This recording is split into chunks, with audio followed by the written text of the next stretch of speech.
Adult with adult sexual activity and adult drug use are two areas of functioning which bring out, in we Americans, some of our most pain-producing hypocrisy. As it happens, a significant percentage of our adult citizens enjoy what scientists classify as human sexual activity in a wide variety of forms. At the very same time, another significant percentage of our citizens are so deeply concerned about certain adult with adult sexual activity that they have successfully created laws prohibiting certain behavior, sexual behavior. The moment the prohibition of certain sexual act laws were passed, our first significant group of citizens, the ones who enjoy certain sexual activities, had to risk prosecution in order to continue some of their favorite activities, which in this case were adult-to-adult sexual. It is undeniable that instantly a percentage of our citizens became outlaws, and another percentage became hypocrites. Some citizens, as has been publicly documented, prosecuted others in order to build cover for what they themselves were engaged in. This group has included congressmen and prominent ministers. You're all aware of those cases. Hypocrisy is a huge loss to our culture. To the extent that we hide what we are actually doing, we're living in fear. Living in fear does not fulfill the dream of life, liberty, and the pursuit of happiness. The area of adult drug use is almost identical to our sexual issue. Going back well over 10,000 years and perhaps the beginning of time, if the apple is a metaphor for something a bit stronger, then at minimum, a significant percentage of humans have regularly ingested something which changed their consciousness in ways over time they could predict. And there have been those who are opposed, sometimes violently opposed, to those who ingested these known consciousness-changing substances. Fast forward to the American Revolution, and we have Dr. Benjamin Rush, signer of the Declaration of Independence, father of modern psychiatry, famous and infamous user of leeches in his practice. Dr. Rush was ardently against the drinking of alcohol and is thought to be one of, if not the, originators of what became the Women's Christian Temperance Union, which eventually succeeded in creating legislation prohibiting the manufacture and sale of alcohol. In this case, millions of people engaged in illegal acts in relation to alcohol. They became outlaws. Others became hypocrites.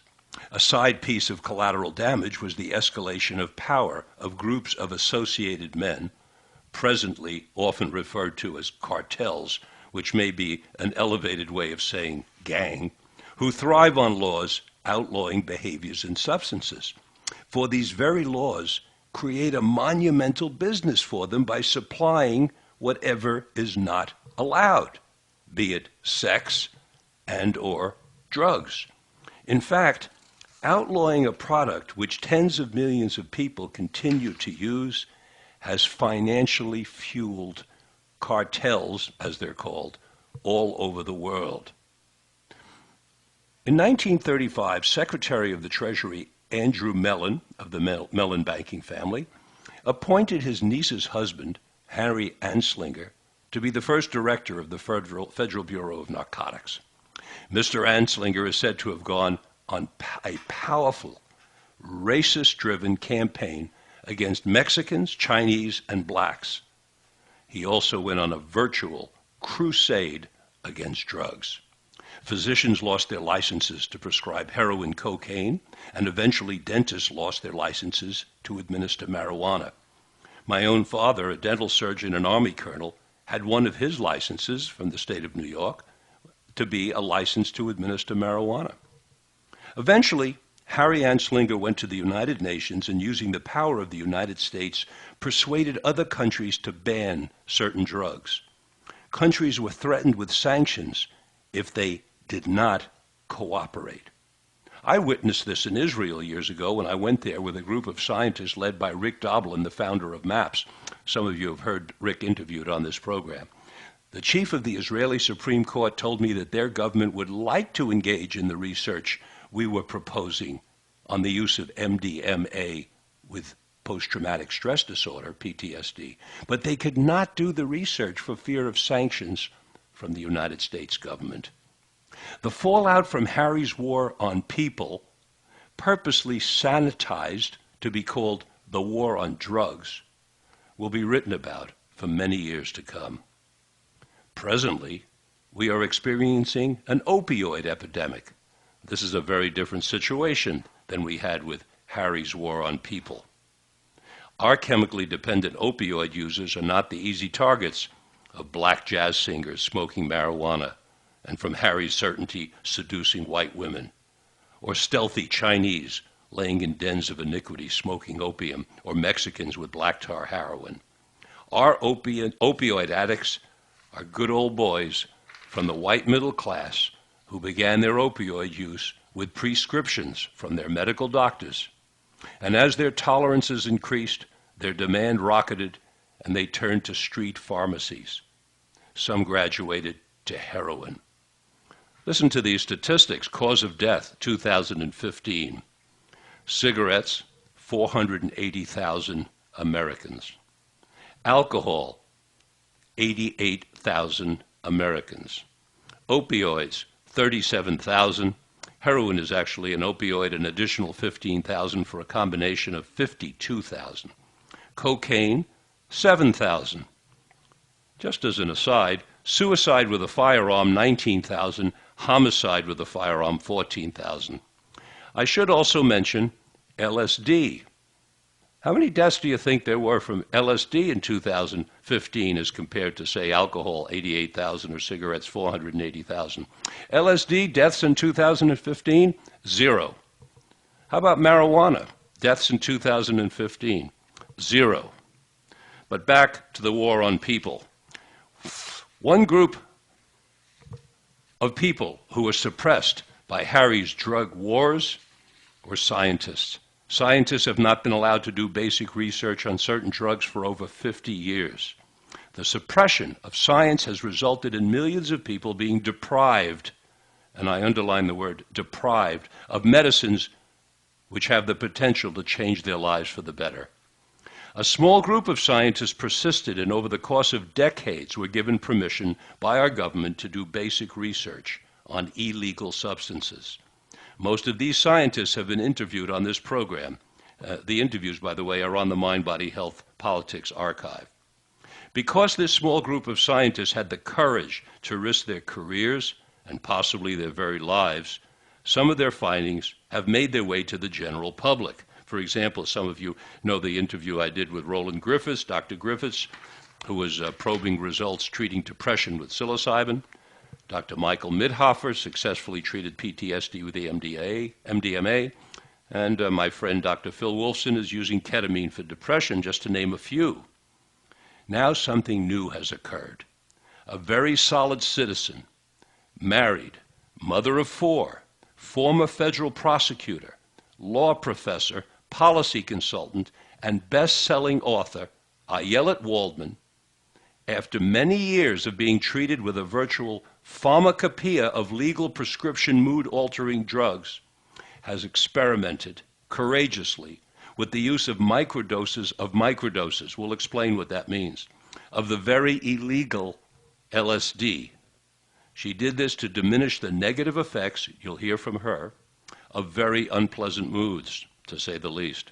And she has the courage, the great courage, to use her abundant, including humorous, writing skills to share her findings with us in her most recent of at least 13 published books.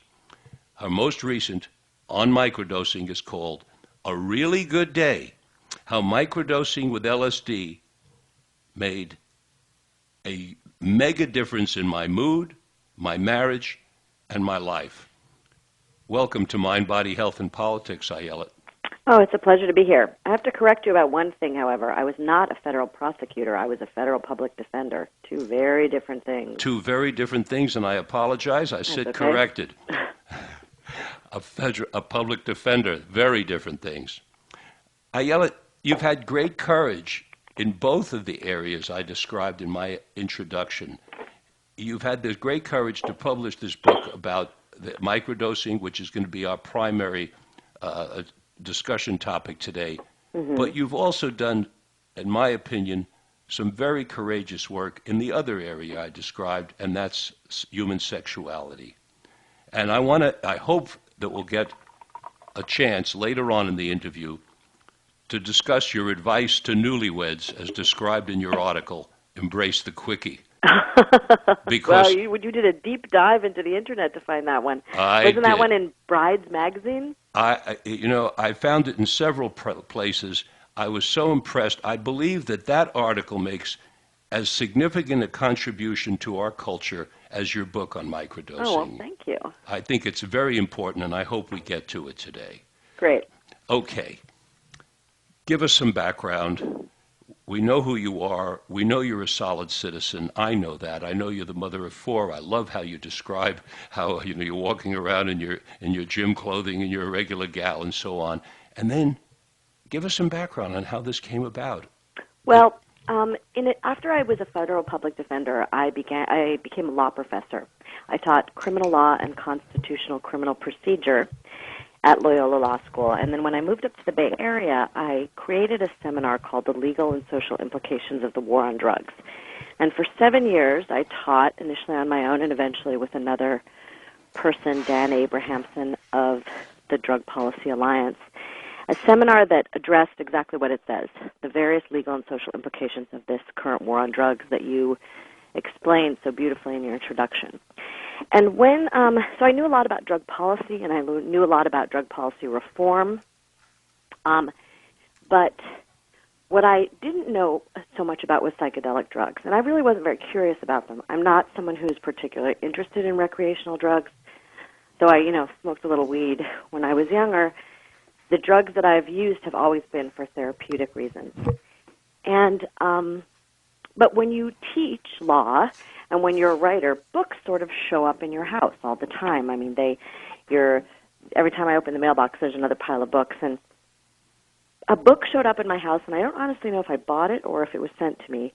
That was a book by James Fadiman, who I know you know, who was a psychedelic researcher in the 1960s, one of the founders of Sophia University on the peninsula, and a person who's written a lot about not just psychedelic drugs, but also various aspects of transpersonal psychology and mental health and spirituality.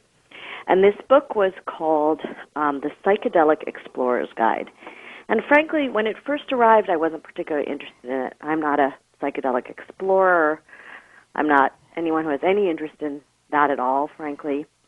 But for some reason that I can't explain, I took the book down from my bookshelf one day when I was in the midst of a very serious depression, and I leafed through it, and I found the chapter on microdosing. And then I went on the Internet, and I Googled, and I saw Dr. Fadiman giving a lecture at a conference in which he described microdosing, the taking of very small doses of psychedelic drugs in order to achieve a sub-perceptual but metabolic effect. And he said that the people who microdosed, they didn't hallucinate, they didn't see things, there were no, kaleidoscopic colors, but rather, at the end of the day, they looked back on their day and they said, oh, that was a really good day. When I heard Fadiman say that, I rewound the video and I played it again and again and again, and I just, I can't describe how amazing those words were to me. A really good day. I had been so depressed for so long. I had been all but anhedonic, and I hadn't had a good day, let alone a really good day. And the possibility of doing this, of alleviating the depression that no medication managed to alleviate with something that seemed so simple, just kind of lodged in my mind until eventually I decided to pursue it. I want to explain to our listeners what a microgram is, because many of you have taken pills, and you take a pill like ibuprofen, for example, and you're told to take 600 milligrams. So 600 milligrams is 6/10 of a gram. What's a gram? Well, if you open up a little package of sugar that we get in the restaurant or Splenda, one of these little sweeteners, and lay that on the table, that's about a gram. You get an idea of what a gram of little particles looks like. You take ibuprofen, you're taking 200, 400, or 600, 20, 40, or 60% of a gram. A microgram that Ayelet is talking about is 1/1,000,000th of a gram. And she's talking about taking a microdose of 1/1,000,000th of a gram. Well, 10 micrograms is the sort of the typical LSD microdose. The typical dose, someone who wants to say, go to Burning Man and dance on the playa, usually takes between 100 and 200 micrograms. Yes. But for microdosing, you try to the goal is about 1/10 of a typical dose. So for me, my sweet spot was 10 micrograms. That's where I didn't feel any kind of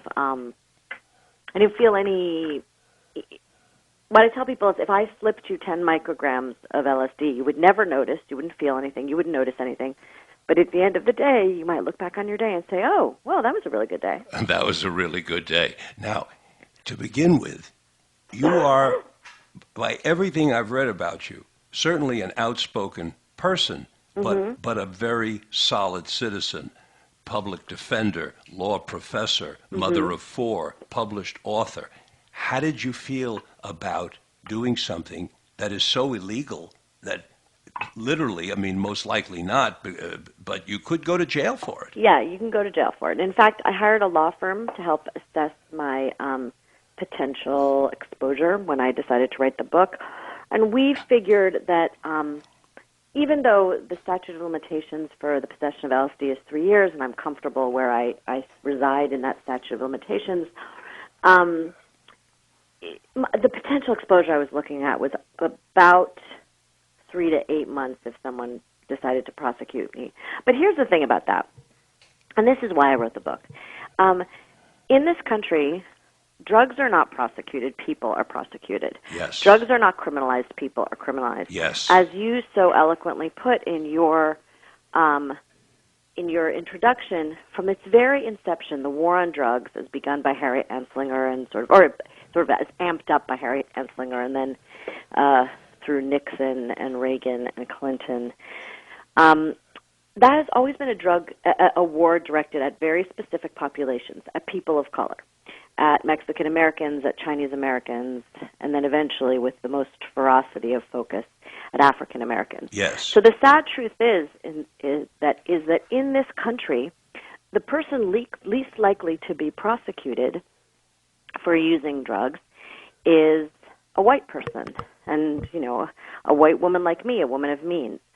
So because I felt so strongly about the injustices of the war on drugs, I didn't feel like I could just do this experiment and keep quiet about it. If I did this experiment and achieved some kind of benefit, it was important to me to write about it, to be open about it, to take a position, because I feel very strongly that, when you spend your life benefiting from white privilege, you have to do what you can to ameliorate the consequences to others. And, a young African-American person, say, living in Ferguson, would not be able to, like I did, experiment with LSD, fully confident that he was not going to suffer any ramifications, and certainly wouldn't feel comfortable publishing a book. So, so that's why that's why I did it, because I felt, look, Jeff Sessions might prove me wrong, but I felt a certain amount of not immunity, but the likelihood of prosecution was just so low that I wasn't particularly worried about it. In my introduction, I mentioned, based on my reading your book, that you had taken, over a period of years, a virtual pharmacopoeia of prescription Oh, medicine given absolutely. to You you? name it, I've taken it. In Well, fact, I've okay, let's taken play a so. game. I'll play a game with you, Okay. and I'll name it. You tell me if All right. did you take Zoloft? I did. Yes, I did. Did you take Prozac? Yes, I did. Did you take? I'm going to try pick one. Maybe you didn't take. Did you take Luvox? Luvox. You might have hit one that I didn't take. Is there another name for Luvox? I'd have to look it up, but that's the Is name that that Lamictal? No, no. Did you take Lamictal? Yes, I did. That's another one. Did you take Paxil? No, Paxil I never did because of the, Paxil was one of the few that had a black box warning, of course, though it's not any different than any of the others, and they should all have a black box warning. Yes, they But should. I was anxious about that one. Now you tell me. Take a few. Effexor. You took Effexor. Topamax. Uh-huh. Seroquel, Ambien, Lunesta. Oh, my God. Celexa, Lexapro.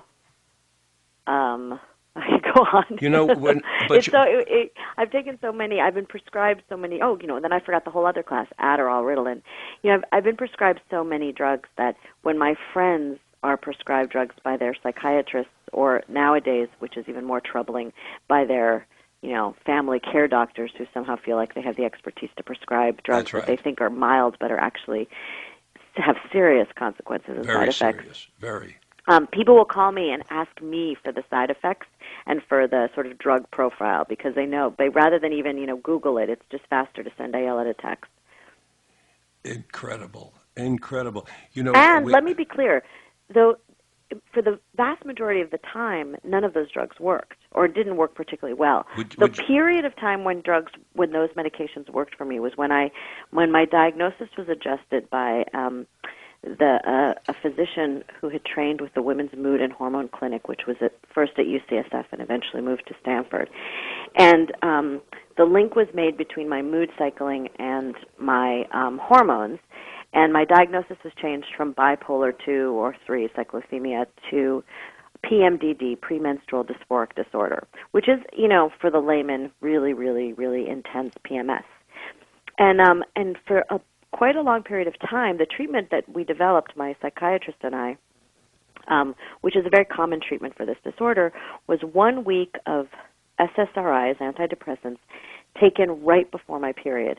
And that worked really well. I mean, there's another period of problem in that kind of cyclical PMDD, which is around ovulation in the middle of your cycle, but I would sort of handle that with the odd Valium or,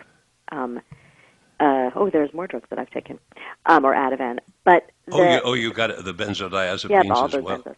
But the 1 week of antidepressants really worked well. In my case, I used a very small dose of Celexa. Are we open to the possibility that the reason it worked well was the placebo effect? No, I don't think so. No, because, you think it was the medicine? In PMDD, the SSRI works differently than it does in regular depression. It acts on the progesterone, and it's an almost immediate recovery effect. So within 20 minutes, the antidepressant acts on the sort of on the hormone. They interact, and the mood is alleviated. And I know it wasn't a placebo effect because when I took it when I wasn't in when I got my numbers off or my dates off, I didn't feel any sense of relief. And then I would look at my schedule and think, oh no, you're a week early. You're feeling bad for another reason, but you're a week early. But what eventually happened to me, as happens to every woman, when I hit my 40s, I entered this protracted period called perimenopause, which is the years-long sort of build-up to menopause. And one of the features of perimenopause is that your periods become irregular. And my treatment protocol depended on regular prediction of my menstrual cycle. And when I could no longer predict with any accuracy when I was going to get my period, I could no longer time my medications to alleviate the symptoms. And that's when the train went off the tracks. And I became more and more depressed and more irritable, which is actually a funny word. Irritable is a word psychiatrists use to describe something that, the way that we use in regular language irritable does not encompass what psychiatrists use irritable for. So, like, irritable, if I were to say it to my children, might mean I was a little grumpy. Irritable in psychiatrist terms mean I'm, throwing glasses across the room. And I was irritable in the latter way. Actually, we have three definitions. We have what it would be to the children, what it would be to the psychiatrist, and what it would be to your husband. Right, exactly. Yeah, I think his definition was probably more closely aligned to the definition my psychiatrist Yes, used. throwing things across the room. Yeah. But So my irritability just went through the roof, and then there's this kind of cycle for me personally, but I think there's something pretty common to people. Like my irritability would cause me to lash out in ways that I was then ashamed of, and the shame would trigger a depression.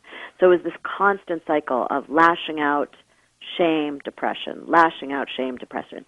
And it just got worse and worse and worse until eventually I was suicidal. And that's when I decided to try the microdosing protocol. For those of you who are listening, there's very important information that Ayelet is bringing us.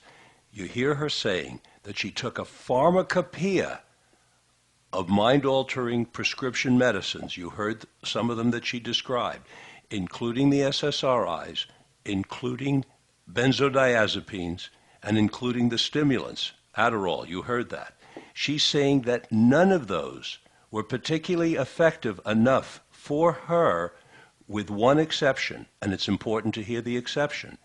In her pre-menopausal, in her pre-menstrual cycle, when she could clearly identify the cycle, she did get assistance from an SSRI. And she's saying, because this is a very bright woman who's giving us deep research, and we really want to give it a lot of respect. She's saying that the SSRI, the reason it had a positive effect in this one specific area is because the SSRI was working not on her serotonin, not on her neurotransmitters, which we've talked a lot about on this program, but working on her hormone, on a progesterone. So if you take notes on that to discuss this with your doctor, this is an important piece of information. I thank you very much for it. It's really, it's very important because I've been on a harangue for a long time now, ever since I interviewed Robert Whitaker on Anatomy of an Epidemic and then Julie Holland on Moody Bitches about the negative effects of these SSRIs on millions of women around the country. And then Julie Holland, psychiatrist in New York City, brings us the information that the interaction between birth control medicine and SSRIs are playing havoc with millions of American women and women around the world with their moods. Yeah, I mean, it's absolutely, that's so, people sort of blithely prescribe these very intense drugs, to women when they're not effective, or and that they have all these side effects. So, here's my favorite thing is that they'll prescribe an SSRI to a woman who's experiencing a week of depression right before her period. They won't mention the hormonal connection. They won't mention the possibility that there's a relationship between moods and hormones. So she's on a drug for 4 weeks a month that she only needs for one. And then they will denigrate the side effects so that the woman feels like if the weight gain and the lack of libido have a negative effect on her mood, well, that's somehow her problem. That's just a side effect.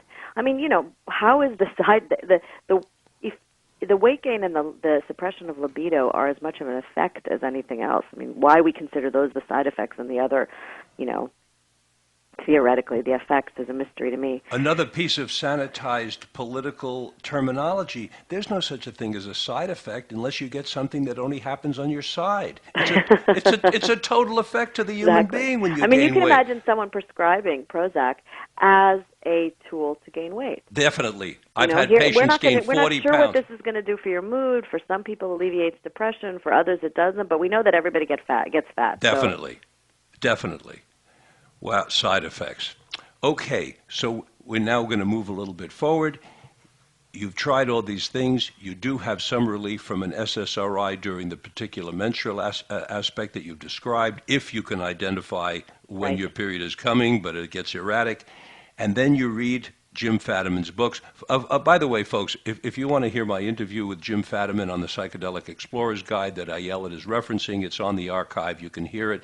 I recommend the book. Whether you're interested in psychedelics or not, this is a book worth having. It's like a tool in your toolbox. And Dr. Fadiman is one of the most generous, lovely men I've ever spent time with. When I after I heard him and read the chapter in the book, I actually reached out to him.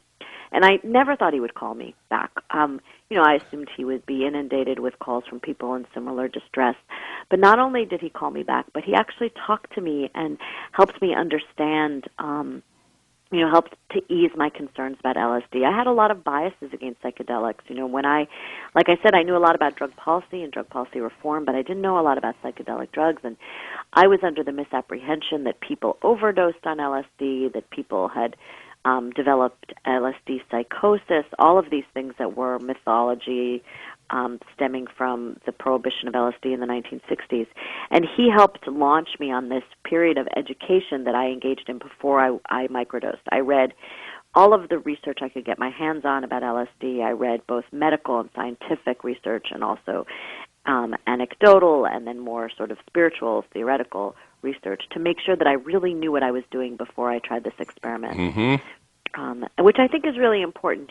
A lot of people have reached out to me since I've begun touring about this book and giving interviews, and the first thing I say to people is first just read my book, get it out of the library, and then if you still want to do it, then educate yourself about the drug. There's a lot of material in my book, but there might be more that you want to read about. Might be more that you want to read about safety and risk, and then once you've made a real assessment for yourself, and once you feel like you've done enough research to be sure you know what you're doing, then you can make the decision to do something that is illegal and might provide you with some relief, but also might expose you to prosecution, which is a serious thing, especially nowadays since we've elected the orange-tinted madman to the presidency, and he's appointed the most retrograde attorney general in decades. There's no question that the risk level has increased, and there's, for sure. Right down to I shouldn't use the word down, let me retract that, right to the level of Ralph and Shirley that I talked about in my introduction. For sure. People starving on the street are concerned that the President of the United States is going to make their lives even worse.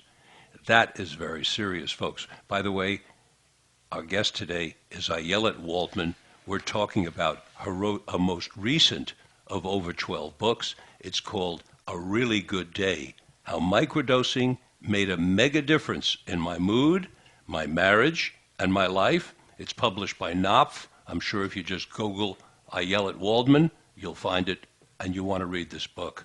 You want to read this book even if you're not interested. She's very funny, got a great sense of humor, and describes some of her situations around the house that'll definitely make you laugh. They certainly made me laugh. And that's part of your skill, which I love, in that you take a subject, microdosing with LSD, and you make an enjoyable book out of it, in addition to the tremendous amount of information. So I thank you for that. Well, I think that's sort of that's the important thing about being a writer, and also a writer who comes from a layman's perspective, not a scientist. I mean, my goal in writing this book was to explain the science, to explain the neuroscience, to explain the law, to explain the history, and also the sort of the memoir aspects, to explain my life, but in a way that was entertaining. There's no point in doing it if someone's just going to get bored and put the book down. So I really wanted it to be at once serious and thoughtful and well written, but also entertaining. That was my goal. So tell us a little about how you relayed to your husband that you were going to embark on this experience with this medicine that has a reputation, as you pointed out. You could go crazy, jump off a bridge, commit suicide. Turns out all of that is myth. But what was your husband's reaction? Well, my husband has taken LSD many times. I see. So he was never afraid of it, and in fact, he was very encouraging of me. When we met. When I was in college, people used to say with great certainty that if you take LSD more than 8 times, you'll become psychotic. And I repeated that ludicrous statement to my husband, and he said, "Do I look psychotic to you?" So, what it turns out, like the real truth of it is that while there are individuals who have experienced some negative psychiatric outcomes after taking LSD, that has to do with their pre-existing conditions. So that an individual, it's all about, as we keep saying over and over again when it comes to drugs, it's all about set and setting. Setting is the setting in which you do the drugs, and set is you. So if a person has pre-existing psychiatric conditions, that and takes, a large dose of LSD, they might experience negative, an unpleasant trip that causes them to have some lasting anxiety as a result of it. I'm going to comment on that, Ayelet. From my perspective, having experience with this substance going, fortunately, back to pre-1966 when it was made illegal, so I had the opportunity with various professional colleagues to take it while it was legal in various ways. There really is no such thing as a bad trip. What there is are inexperienced guides. Right. If you have an experienced guide and you have something unpleasant happen, we see that as something good to happen. Why? Right. Because something unpleasant is usually something that's lurking in the recesses of our mind, ready to come out and scare us.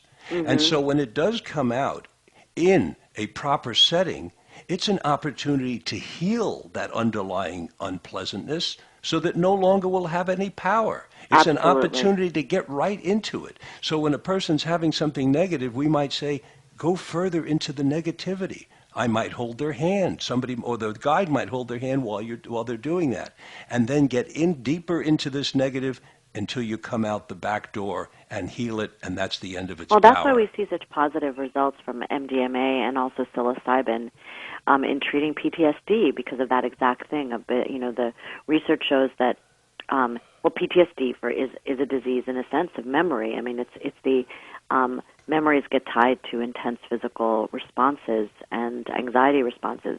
And when at the University of South Carolina right now, where Mike Mittenhofer is doing studies on MDMA and PTSD, they're finding that when they take a drug like MDMA, which is an empathogen, which increases feelings of warmth and empathy and love, and they explore those frightening memories, the memories that have triggered the PTSD, but with the aid of that medication, they can do the work of processing those memories absent the intense physical and emotional responses in a way that is therapeutic, far more therapeutic than any other PTSD treatment. It's really quite remarkable. Quite remarkable. By the way, and I think in a way that's sort of what, I think that's the microdosing is not that kind of deep psychedelic experience.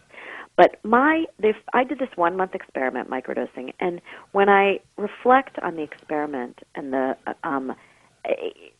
most important thing to say is that it alleviated my depression immediately, which is not to say that I think that I'm never going to be depressed again, but for that depth of depression, which I had never experienced before, was alleviated by the month of microdosing.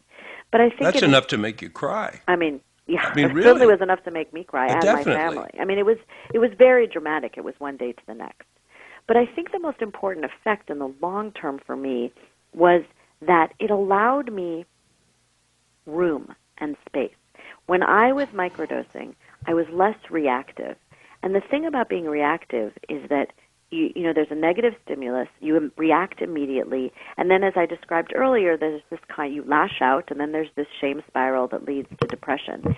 And the microdosing just kind of slowed me down. For lack of a better word, it allowed me to be mindful about my emotional responses to things. So I had the capacity to, rather than react immediately to negative emotional stimulus, to rather consider for a moment how I was going to make things not worse. Not necessarily better, but if my reaction was going to make things worse. I had a moment to consider whether, taking a few breaths and calming down before acting might not be a more sensible response than acting. I can't tell you how many times I dashed off an angry tweet in response to something and then erased it before posting it. Did you say tweet? Tweet, yeah. Tweet? I mean, the big Twitter word, has always tweet? been this like terrible place for me because Twitter is like this, it's a drug. It immediately allows you to indulge your basest impulse. And it still probably does get me in terrible trouble. When my basest impulse is rarely something I'm proud of. And when microdosing, I would feel that impulse. I might even act on it for a moment. But then this voice in my head, my wise mind, would say to me, you know what? is that tweak gonna make things better Yeah, or worse? yeah, And that's remarkable. yeah. That I is mean, remarkable. to enhance the capacity for reflection, to enhance the capacity for using the tools of cognitive behavioral therapy, which I had been in for a long time but had been very ineffective at taking advantage of, that's a remarkable gift. And by the way, that was very diplomatic the way you just said that, a diplomatic way that you said, I didn't take advantage of the therapy. Because another way of looking at it is maybe the therapy's ineffective and you were doing the best you could. But you know what? When I was microdosing, the therapy was really effective. That's right. Well, that's an interesting connection there. By the way, I want to come back to something else you said, and that is that when you went from the depression and all of a sudden it wasn't there and you looked at the end of that day and said it's a really good day, didn't one of the things, and correct me if I'm off here, but isn't one of the things that happened to you is that you got a renewed sense of hope? Absolutely. Because you could see it was possible to have something work and for you to feel right. And one of the features of depression is that you feel like you've always been depressed. Right. You're never not going to be depressed. Right. Even if you know that you have a mood cycle and that you cycle in and you cycle mood disorder and you cycle in and you cycle out, even then, I used to, and I still sometimes do. I'll ask my husband things that I haven't always felt this way, right? I haven't always felt this bad, and he sort of might check and he'll say, no, you were in a really great mood last month, or you felt really hopeful about this project, and what you lose when you're depressed the terrible thing is not that you lose hope, is that you lose the perspective of ever having been hopeful. That's right. And the microdosing allowed me, even in days where I felt crappy, which happens, it allowed me to understand that was a day. Like, for some reason, for whatever effect that LSD does, it attaches to your 5-HTP2A, 5-HTP2B, whatever it does, the most dramatic thing that it did was it allowed me to recognize that a day is just a day. Yes. And that I would have another one, and that one might be really good. Yes, because depression is relentless in its negativity. Absolutely. And that's why I wanted to come back to the word hope, because depression takes away the word hope, and it feels like It's relentless and it's forever. And that's why I really do think that suicidality is a disease of hopelessness. It's yes. when you no longer have the capacity to hope for a better day, or just a better day. This is one of the most interesting statistics that I cite over and over again to people is a recent research study that it's not causation, it's about correlation, but experience with LSD has been correlated with a decrease in suicidality, a decrease in suicidal ideation and suicidal attempts and successful suicides. That's a pretty remarkable thing. And it's such a testament to the viciousness of our war on drugs that we know of a drug that at least there's a correlation between this drug and lowered risk of suicide, and we're not investigating it. We're not doing the research. That's right. We're not studying this. No. I mean, can you imagine with the suicide rate that we have in the United States, there should be tens of millions of dollars spent on figuring out what it is about LSD that makes people less likely to commit suicide and, making it available to individuals who are experiencing that level of hopelessness. And instead we have a situation for where over 50 years the United States government has suppressed research at the very highest university levels. Absolutely. And the suppression of the research, although it's opening up a little tiny bit, there is some research on LSD going on.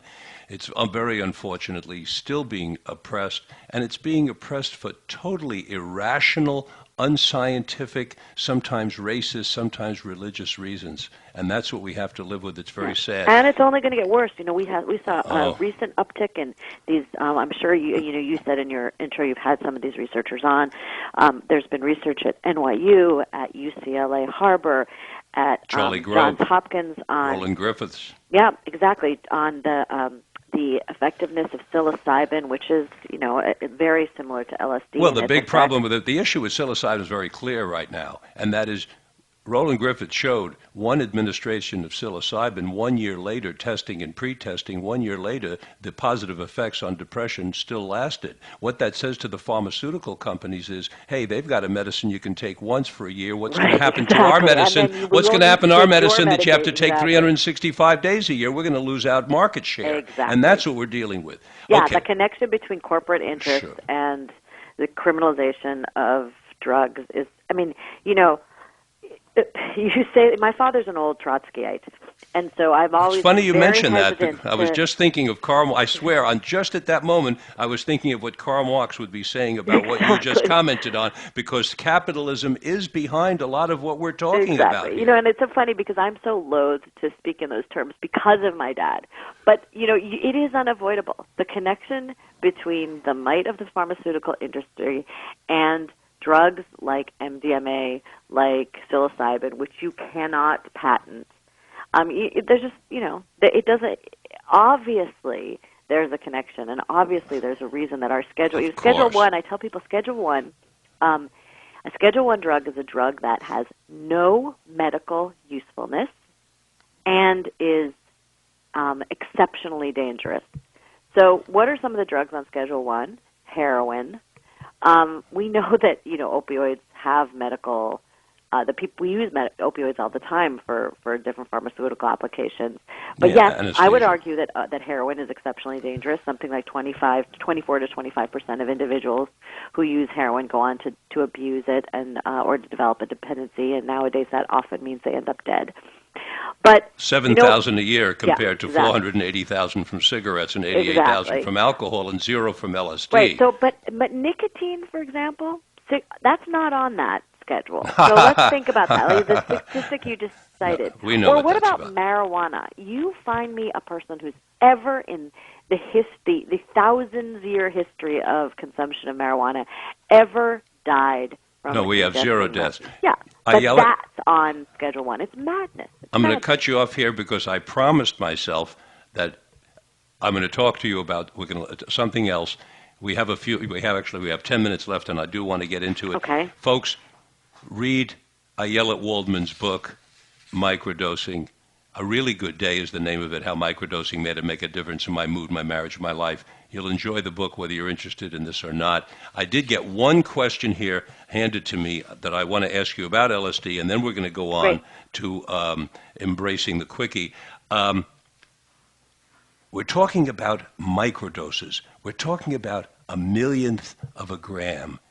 How did you make sure that you took the right tiny dose and not too much? Because a lot of people are going to hear this and say, really oh my God, what happens if I take too much? I'll be in a hyperspace. Right. So a lot of, some people, the easiest thing to do, and again, I am not Jeff Sessions encouraging anyone to engage in illegal behavior. Let's make that very clear. Same here. So, but the easiest thing to do is to dissolve the LSD, if you don't receive it, if you don't have it in liquid form, in distilled water. Tap water has chlorine in it. Chlorine causes LSD to deteriorate. But to dissolve it in distilled water, and you do a very simple calculation. You sort of decide like what's your you take your single dose of LSD. You dissolve it in 10 parts water, whether a part is a dropper full or a cup full or whatever it is, 10 drop parts water. And then 1 part is a tenth of a dose. Again, LSD deteriorates in the light, so people often keep their LSD. You should keep your LSD in the dark. Okay, you keep it in a brown bottle, you keep it in the dark, you don't put chlorine into it. And you dissolve it 10 to 1. But you read his book, right? Right. It's in the book. And the thing that's important to know about this is that people shouldn't have to be engaging in home chemistry experiments to take a medication that helps them. We should be able to go to the drugstore and buy a microdose of LSD. Whoop! Something happened. I got disconnected.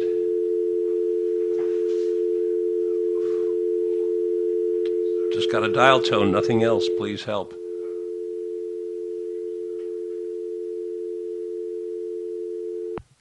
Hello? Dead. Got the phone number?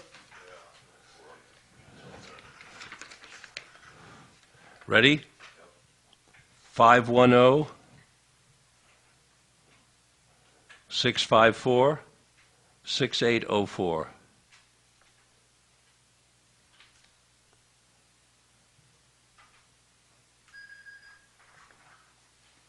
Got it? 510?